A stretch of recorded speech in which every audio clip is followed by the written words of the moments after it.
Welcome back. I am Pemberton, and this is part 11 of Herodotus's Egypt. We come now to my favourite stretch of the whole book. First, King Rhampsinitus and his stone treasury, and the most ingenious thief in ancient literature, who empties it again and is rewarded, in the end, with the king's own daughter, and then the king's descent alive into the world of the dead to throw dice with a goddess. Then the proud and impious age Cheops, who shut the temples and ground 100,000 men at a time into the building of the great pyramids, his brother Cheops, and Mycerinus the just, told by an oracle that his goodness has bought him only 6 more years of life. Let us go on. After Proteus, they told me, Rhampsinitus inherited the kingdom. He left as a memorial of himself the gateway of the temple of Hephaestus that faces west, and in front of the gateway he set up 2 statues, each 25 cubits high. The one standing on the north side is called Summer by the Egyptians, and the one on the south side is called Winter. To the statue they call Summer, they show reverence and make offerings, but to the one called Winter they do the opposite. This king, they said, gained great wealth in silver, so great that none of the kings born after him could surpass it or even come near it. Wishing to store his wealth safely, he had a stone chamber built, one of whose walls faced the outside of his palace. The builder of this chamber, having a design against it, contrived the following plan. He arranged one of the stones in such a way that it could easily be taken out of the wall, either by 2 men or even by 1. When the chamber was finished, the king stored his money in it. After some time, when the builder was near the end of his life, he called his sons to him, for he had 2, and told them how he had contrived matters when building the king's treasury, all with forethought for them, so that they might have ample means of living. When he had clearly explained everything to them about taking out the stone, he gave them the measurements, saying that if they paid attention to this matter, they would be stewards of the king's treasury. Then he ended his life. His sons made no long delay in setting to work, but went to the palace by night, found the stone in the wall of the chamber, dealt with it easily, and carried off for themselves a great quantity of the wealth inside. When the king happened to open the chamber, he was amazed to see that the vessels no longer held their full amount, and he did not know whom to blame, since the seals were unbroken and the chamber had been tightly shut. But when he opened the chamber a second and a third time, and each time the money was seen to be diminished, for the thieves did not slacken in their attacks on it, he acted as follows. He ordered traps to be made and set them around the vessels that held the money. When the thieves came as before and one of them entered, as soon as he came near one of the vessels he was immediately caught in the trap. When he perceived what a terrible situation he was in, he at once called his brother, showed him what had happened, and told him to come in as quickly as possible and cut off his head, for fear that if he were seen and recognized, he would bring about the destruction of his brother also. The other thought that he spoke well, was persuaded, and did so. Then, fitting the stone back into place, he went home carrying his brother's head with him. When day came, the king entered the chamber and was greatly astonished to see the body of the thief held in the trap without its head, while the chamber was unbroken and had no visible way in or out. Being at a loss, he hung the dead body of the thief on the wall and set guards there, charging them that if they saw anyone weeping or lamenting, they should seize him and bring him before the king. When the dead body had been hung up, the mother was greatly grieved. She spoke with the surviving son and ordered him, by whatever means he could, to contrive a way to take down the body of his dead brother and bring it home. If he neglected to do this, she earnestly threatened that she would go and inform the king that he had the money. Since the mother treated the surviving son harshly, and although he said many things to her, he could not persuade her, he devised the following plan for his purpose. He got asses for himself, filled some skins with wine, laid them on the asses, and then drove them along. When he came opposite those who were guarding the corpse hanging on the wall, he pulled toward himself 2 or 3 of the necks of the skins, and loosened the cords with which they were tied. As the wine ran out, he began to beat his head and cry out loudly, as though he did not know which of the asses he should turn to first. When the guards saw the wine flowing out in streams, they ran together to the road with drinking vessels in their hands and collected the wine being poured out, counting it as so much gain. He abused them all violently, pretending to be angry, but when the guards tried to appease him, after a time he pretended to be pacified, and to let go of his anger. At last he drove his asses out of the road and began setting their loads right. Then more conversation arose among them, and 1 or 2 of the guards made jokes at him and brought him to laugh with them. In the end he gave them one of the skins as a present, besides what they had already taken. That they lay down there without further thought, intending to drink, and they took him into their company and invited him to remain with them and join their drinking. So he, as one might suppose, was persuaded and stayed. As they welcomed him warmly in their drinking, he also gave them another of the skins. At last, after drinking freely, the guards became completely intoxicated, and overcome by sleep, they lay down on the very spot where they had been drinking. Then, when it was now far into the night, he first took down his brother's body, and then in mockery shaved the right cheeks of all the guards. After that he put the corpse on the asses and drove them home, having accomplished what his mother had ordered him to do. When it was reported to the king that the thief's dead body had been stolen away, he showed great anger. Wishing by every possible means to discover who had devised these things, he did this, so at least they said, though I do not believe the account. He made his own daughter sit in the stews, and ordered her to receive all men equally, but before having intercourse with any of them, to compel each one to tell her the cleverest and the most unholy deed he had done in all his life. Whoever told the story of what had happened with the thief, she was to seize and not let him go out. As she was doing what her father had ordered, the thief heard for what purpose this was being done, and wishing to get the better of the king in resourcefulness, acted as follows. From the body of a man lately dead he cut off the arm at the shoulder, and went in with it under his cloak.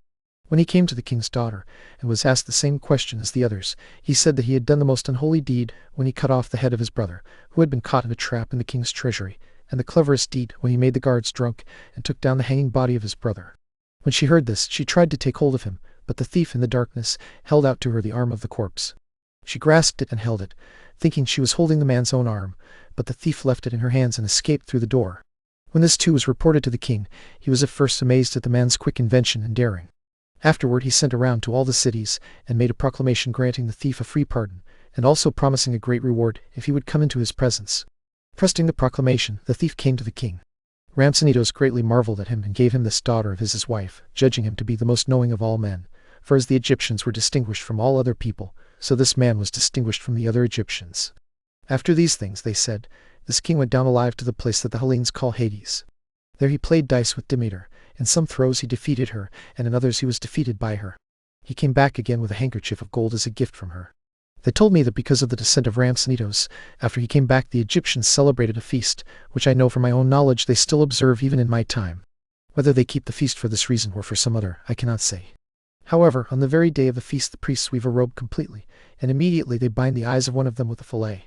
Then, having led him with the robe to the road by which one goes to the temple of Demeter, they themselves go back again. This priest, they say, with his eyes bound, is led by 2 wolves to the temple of Demeter, which is 20 furlongs distant from the city, and afterward the wolves lead him back from the temple to the same spot. As for the tales told by the Egyptians, any man may accept them if such things seem credible to him. As for me, let it be understood throughout the whole history that I write what is reported by the people in each place from hearsay. The Egyptians say that Demeter and Dionysos are rulers of the world below. The Egyptians are also the first who taught the doctrine that the soul of a human being is immortal, and that when the body dies, the soul enters into another creature which is then coming to birth, and when it has gone the round of all the creatures of land, sea, and air, it enters again into a human body as it comes to birth. They say that it completes this round in a period of 3,000 years. Certain Hellenes adopted this doctrine, some earlier and some later, as though it were their own invention. I know the names of these men, but I refrain from recording them. Down to the time when Rhampsinitus was king, they told me there was nothing in Egypt but orderly rule, and Egypt prospered greatly. But after him Cheops became king over them and brought them into every kind of evil. He shut up all the temples, and after first preventing the Egyptians from sacrificing there, he then ordered all of them to work for him. Some were appointed to draw stones from the quarries in the Arabian mountains to the Nile, and others he ordered to receive the stones after they had been carried over the river in boats and to draw them to the mountains called Libyan. They worked in groups of 100,000 men at a time, each group continually for 3 months. In this oppression 10 years passed while the causeway was made by which they drew the stones.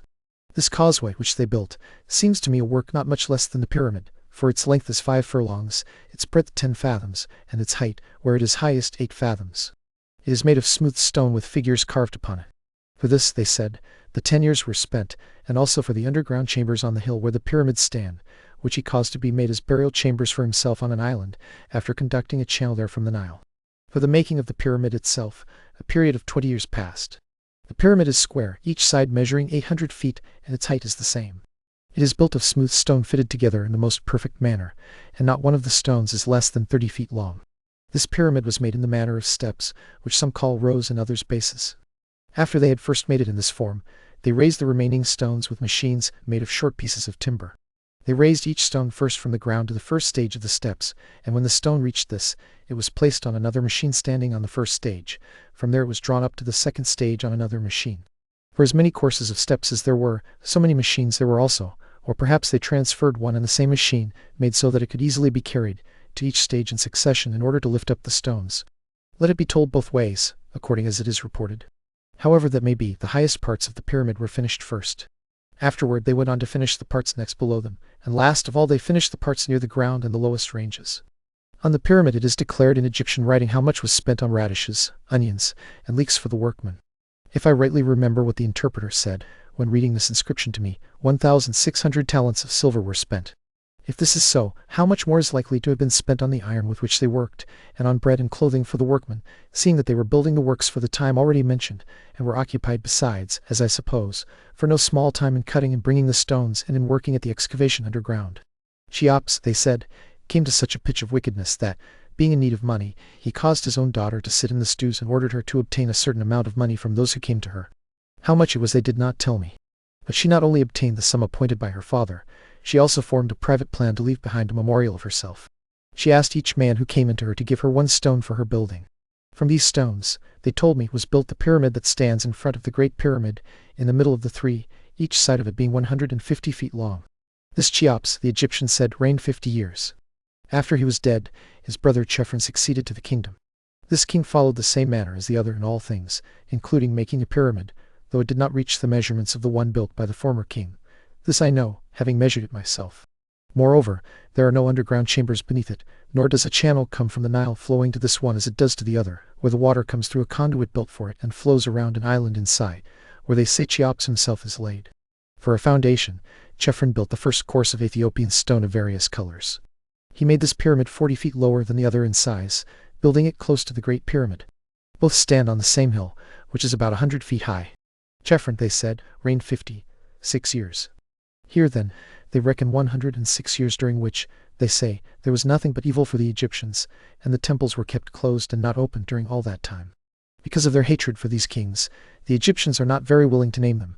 Indeed, they even call the pyramids after the name of Philetus the shepherd, who at that time pastured flocks in those regions. After him, they said, Mycerinus became king over Egypt. He was the son of Cheops, and his father's deeds displeased him.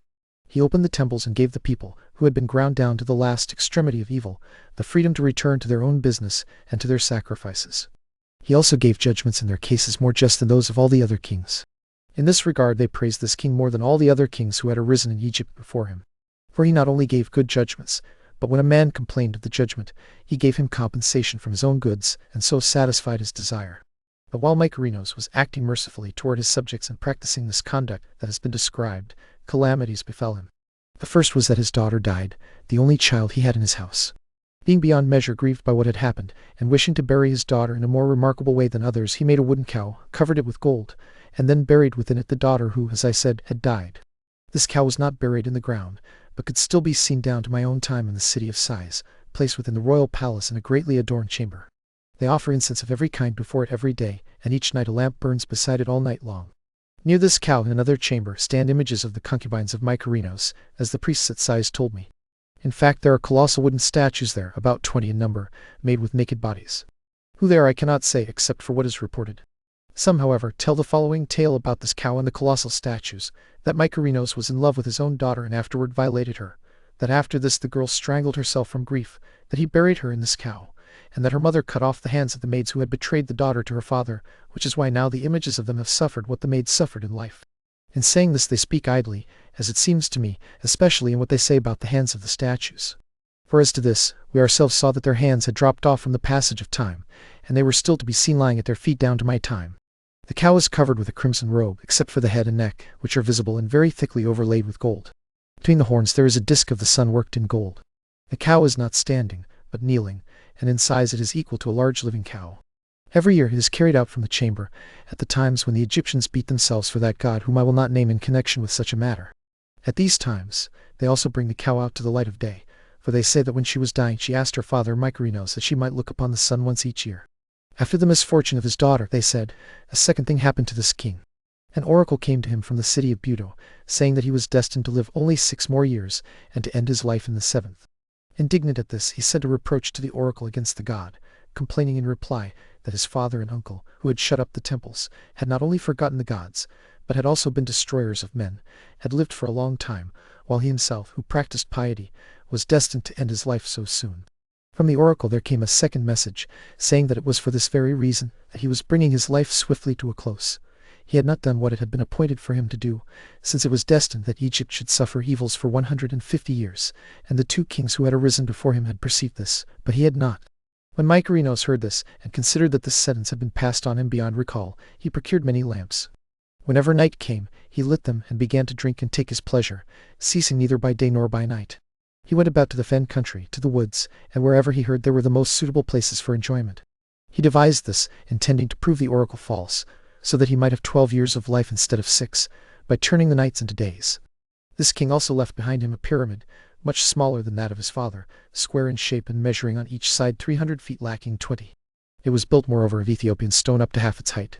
Some of the Hellenes say this pyramid was built by the courtesan Rhodopis, but in saying this they are not right. Besides this, it is clear to me that those who say so do not even know who Rhodopis was, otherwise they would not have attributed to her the building of a pyramid like this, on which innumerable thousands of talents, so to speak, have been spent. Moreover, they do not know that Rhodopis flourished in the reign of Amasis, and not in this king's reign, for Rhodopis lived very many years later than the kings who left the pyramids behind. By descent she was of Thrace, and she was a slave of Iadmon the son of Hephaestos, a Samian, and a fellow slave of Aesop the maker of fables. For he too was once the slave of Iadmon, as was especially proved by this fact, when the people of Delphi repeatedly made proclamation in accordance with an oracle, seeking someone who would receive the blood money for the death of Aesop. No one appeared, until at last the grandson of Iadmon, also called Iadmon, received it. Thus it is shown that Aesop too was the slave of Iadmon. As for Rhodopis, she came to Egypt brought by Zans the Samian, and after arriving there to practice her profession, she was redeemed from slavery for a great sum by a man of Mytilene, Charaxos son of Scamandrinamos and brother of Sappho the lyric poet. Thus Rhodopis was set free. She remained in Egypt, and by her beauty won so much favor that she made great gains of money for someone like Rhodopis, though not enough to cover the cost of such a pyramid as this. In truth, there is no need to attribute very great wealth to her, since the tithe of her wealth can still be seen even to this time by anyone who wishes. Rhodopis wanted to leave behind a memorial of herself in Hellas, namely to have made something that no one else had happened to think of or dedicate in a temple, and to dedicate this at Delphi, as a memorial of herself. Accordingly, with the tithe of her wealth, she caused iron spits to be made, large enough to pierce a whole ox and many in number, going as far in this as her tithe allowed. She sent them to Delphi, and they are still lying there at the present time, heaped all together behind the altar dedicated by the Chians and directly opposite the cell of the temple. As it happens, the courtesans at Naucrates are rather apt to win fame.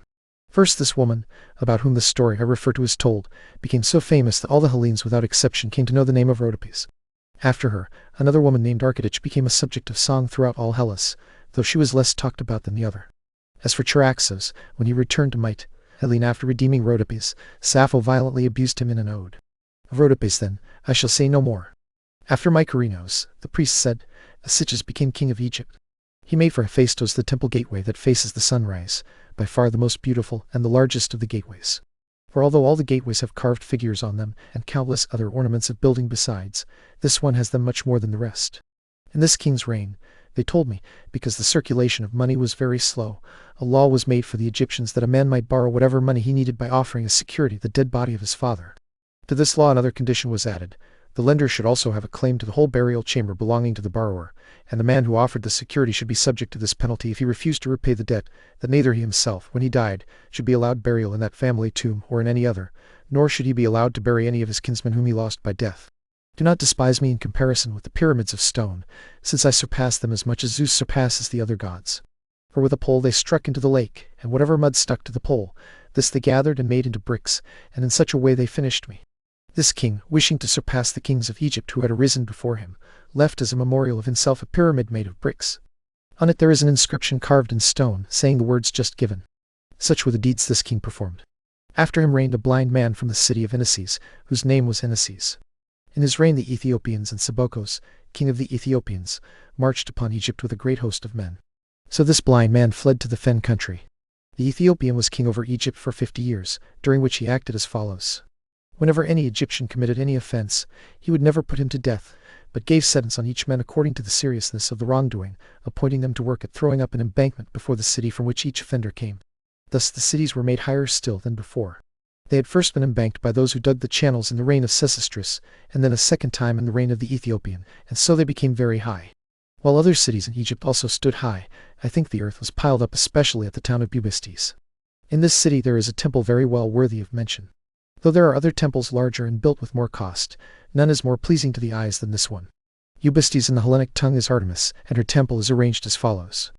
Except for the entrance, it is completely surrounded by water. Channels come in from the Nile, not joining one another, but each extending as far as the entrance of the temple, one flowing around on one side and the other on the other side. Each is 100 feet broad and shaded with trees. The gateway is 10 fathoms high and is adorned with figures 6 cubits high, very noteworthy. This temple is in the middle of the city and is looked down on from all sides as one goes around, for since the city has been banked up to a height, while the temple has not been moved from the place where it was first built, it is possible to look down into it. Around it runs a stone wall with figures carved on it, and within is a grove of very large trees planted around a large temple building, inside which is the image of the goddess. The breadth and length of the temple are each a furlong every way. Opposite the entrance there is a stone paved road about 3 furlongs long, leading through the marketplace toward the east, with a breadth of about 400 feet. On both sides of it grow trees of a height reaching to heaven, and the road leads to the temple of Hermes. This, then, is how the temple is arranged. The final deliverance from the Ethiopian came about, they said, as follows. He fled because he had seen a vision in his sleep, in which a man seemed to come and stand by him, and advise him to gather together all the priests of Egypt and cut them in two through the middle. After seeing this dream, he said it seemed to him that the gods were showing this to him in advance to provide an occasion against him, so that he might do an impious deed with respect to religion, and then receive some evil either from gods or from men. He would not do this, he said. In truth, the time had expired during which it had been prophesied to him that he should rule Egypt before departing from it. For when he was in Ethiopia, the oracles consulted by the Ethiopians had told him that it was fated for him to rule Egypt for 50 years. Since this time was now expiring, and the vision of the dream also troubled him, Sebokos departed from Egypt of his own free will. When the Ethiopian had gone away from Egypt, the blind man came back from the fen country and began to rule again, after having lived there for 50 years on an island that he had made by heaping up ashes and earth. Whenever any of the Egyptians visited him bringing food, as each had been appointed to do without the knowledge of the Ethiopian, he ordered them to bring ashes also as their gift. No one was able to find this island before Amytaios. That is, for more than 700 years the kings who arose before Amytaios were not able to find it. The name of this island is Elbow, and its size is 10 furlongs each way. After him there came to the throne the priest of Hephaestus, whose name was Sethos. This man, they said, neglected and held in no regard the warrior class of the Egyptians, considering that he would have no need of them. Besides other slights he put upon them, he also took from them the yokes of grain land that had been given to them as a special gift in the reigns of former kings, 12 yokes to each man. After this, Sennacherib, king of the Arabians and of the Assyrians, marched a great army against Egypt. Then the Egyptian warriors refused to come to the rescue. The priest, driven into great difficulty, entered the sanctuary of the temple and bewailed before the image of the god the danger that was threatening him. As he was lamenting, sleep came upon him, and in his vision it seemed that the god came and stood beside him and encouraged him, saying that he would suffer no evil if he went out to meet the army of the Arabians, for the god himself would send him helpers. Trusting in what he had seen in sleep, he took with him, they said, those Egyptians who were willing to follow him and encamped at Pelusium, for by this way the invasion came. Not one of the warrior class followed him, but only shopkeepers, artisans, and men of the market. When they arrived, field mice swarmed by night upon their enemies and ate up their quivers and their bows, and also the handles of their shields, so that on the next day they fled. Being without the defense of arms, great numbers of them fell. Let him who looks upon me learn to fear the gods. At the present time this king stands in the temple of Hephaestus in stone, holding a mouse upon his hand, and by letters inscribed he says the words just given. So far in the story it was the Egyptians and the priests who made the report. They declared that from the first king down to this priest of Hephaestus who reigned last, there had been 341 generations of men, and that in them there had been the same number of chief priests and kings. 300 generations of men are equal to 10,000 years, for 100 years is 3 generations of men, and in the 41 generations remaining, those added to the 300, there are 1,340 years. Thus in the period of 11,340 years, they said, no god had arisen in human form. Nor did they report that anything of this kind had happened either before that time or afterward among the remaining kings who arose in Egypt. In this time, they said, the sun had moved 4 times from his accustomed place of rising, where he now sets, from there he had twice had his rising, and in the place from which he now rises, there he had twice had his setting. In the meantime nothing in Egypt had changed from its usual state, neither what comes from the earth, nor what comes to them from the river, nor what concerns diseases or deaths. Formerly, when Herodotus the historian was in Thebes, and had traced his descent, connecting his family with a god in the 16th generation before him, the priests of Zeus did for him much the same as they did for me, though I had not traced my descent. They led me into the sanctuary of the temple, which is very large, and they counted up the number, showing colossal wooden statues equal in number to what they had said. For each chief priest sets up an image of himself there during his lifetime. Accordingly the priests, counting and showing me these statues, declared to me that each one was a son succeeding his own father, and they went up through the whole series of images from the image of the one who had died last, until they had declared this of the entire number. When Herodotus had traced his descent and connected his family with a god in the 16th generation, they traced a descent in opposition to his, in addition to their numbering, not accepting from him that a man had been born from a god. They traced their counter-descent as follows, saying that each one of the statues had been Pyramus son of Pyramus, until they had declared this of the whole 345 statues, each one being surnamed Pyramus, and they connected their descent neither with a god nor with a hero. Pyramus means in the tongue of Hellas an honorable and good man. From their declaration it followed that those whose images these were had been of this kind, and were far removed from being gods. But in the time before these men, they said, gods were the rulers in Egypt, not mingling with men, and of these always one had power at a time. The last of them who was king over Egypt was Oros the son of Osiris, whom the Hellenes call Apollo. He was the last king over Egypt, after deposing Typhon. Osiris in the tongue of Hellas is Dionysos. Among the Hellenes, Herodotus, Dionysos, and Pan are counted the latest, born of the gods, but among the Egyptians Pan is a very ancient god, one of those called the 8 gods, while Herodotus belongs to the 2nd rank, those called the 12 gods, and Dionysos to the 3rd rank, those born from the 12 gods. As for Herodotus, I have already shown how many years old he is according to the Egyptians themselves, reckoning down to the reign of Amasis. Pan is said to have existed for even more years than these, and Dionysos for the fewest years in comparison with the others. Even for this last they reckon 15,000 years down to the reign of Amasis. The Egyptians say that they know this for certain, since they always kept a reckoning and wrote down the years as they came. The Dionysos who is said to have been born of Sema, the daughter of Cadmos, was born about 1600 years before my time. Heracles, son of Alcmene, about 900 years, and that Pan who was born of Penelope, for Pan is said by the Hellenes to have been born of her and Hermes, came into being later than the wars of Troy, about 800 years before my time. Of these 2 accounts, each man may adopt the one he finds more credible when he hears it. I, for my part, have already declared my opinion about them. If these also, like Herodotus the son of Amphitryon, had appeared before all men's eyes, and had lived their lives to old age in Hellas, I mean Dionysos the son of Sema and Pan the son of Penelope, then one would have said that these 2 had been born as mere men, having the names of those gods who had come into being long before. But as it is, with regard to Dionysos, the Hellenes say that as soon as he was born Zeus sewed him up in his thigh and carried him to Nysa, which is above Egypt in the land of Ethiopia. As for Pan, they cannot say where he went after he was born. From this it has become clear to me that the Hellenes learned the names of these gods later than the names of the other gods, and that they trace their descent as if their birth occurred at the time when they first learned their names. Thus far, then, the history is told by the Egyptians themselves. But I will now recount what other nations also tell, and what the Egyptians tell in agreement with the others, about what happened in this land, and to this will also be added something of what I have myself seen. After the reign of the priest of Hephaestus, the Egyptians were set free. Since they could not live for any time without a king, they set up 12 kings over themselves, having divided all Egypt into 12 parts. These kings intermarried with one another and reigned, making an agreement that they would not overthrow one another by force, nor seek to gain an advantage over one another, but would live in perfect friendship. The reason they made these agreements and guarded them very strongly from violation was this: an oracle had been given to them at the beginning of their rule, saying that whichever of them should pour a libation with a bronze cup in the temple of Hephaestus would be king of all Egypt. For they used to assemble together in all the temples. Moreover, they resolved to join all together and leave a memorial of themselves.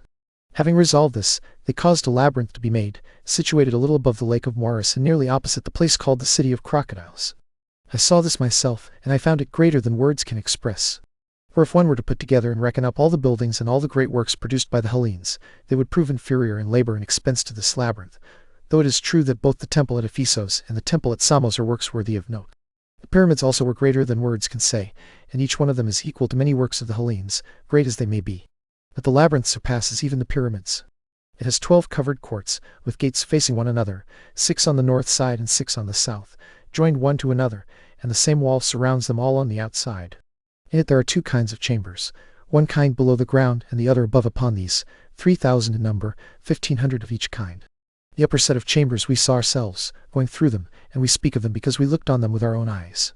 But the underground chambers we heard about only, for the Egyptians in charge of them were not willing under any circumstances to show them, saying that there were the burial places of the kings who first built this labyrinth, and of the sacred crocodiles. Accordingly, we speak of the chambers below from what we received by hearsay, while the chambers above we saw ourselves and found them to be works of more than human greatness. The passages through the chambers and the ways this way and that through the courts, all admirably adorned, gave endless cause for wonder as we went from a court to the chambers beyond it, from the chambers to colonnades, from the colonnades to other rooms, and then from the chambers again to other courts. Over all of these is a roof made of stone, like the walls, and the walls are covered with figures carved on them. Each court is surrounded with pillars of white stone, fitted together most perfectly. At the end of the labyrinth, by its corner, there is a pyramid of 40 fathoms, on which large figures are carved, and a way to it is made underground. And there we will pause, with the priests having unrolled for Herodotus a list of 341 generations of men, 11,000 years and more of Egyptian kings, a depth of time that left the Greeks looking like children. Next time, in the last part of the book, part 12, the wonders he saw with his own eyes, the labyrinth that beggars even the pyramids, and the lake of Moeris, and then the kings the Greeks themselves remember, the 12 who ruled together, and the clever commoner who ended as the last great pharaoh of them all. Mind the footnotes, and beware the folly.